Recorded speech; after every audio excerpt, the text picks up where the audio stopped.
কি একটা খাড়া, কি একটা আপিল উঠলাম রে ভাই।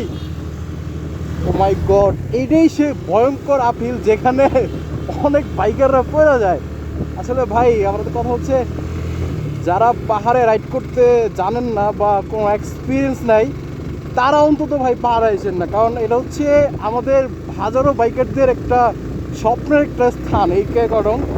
তো এখানে যদি আপনারা এইভাবে বাইক নিয়ে পড়ে যান, তো দেখা যায় কি কয়েকদিন পর এই স্পটটা ওরা বন্ধ করে দিতে পারে, পর্যটন স্পটটা ওরা বাইক নিয়ে আসা নিষিদ্ধ করে দিতে পারে।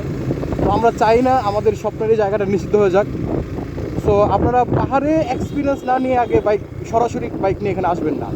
আগে যদি আপনারা পাহাড়ে এখানে আসতে চান, তাহলে অন্যান্য যে ছোটোখাটো পাহাড় আছে সেখানে আগে এক্সপিরিয়েন্স নেন, টুকটাক হাই হিলে রাইড করেন, তারপর আপনারা এই পাহাড়ে আসেন। এখানে ভাই নতুন কোনো রাইডার আসতে পারবেন না ভাই, আইসা পড়ে যাবেন,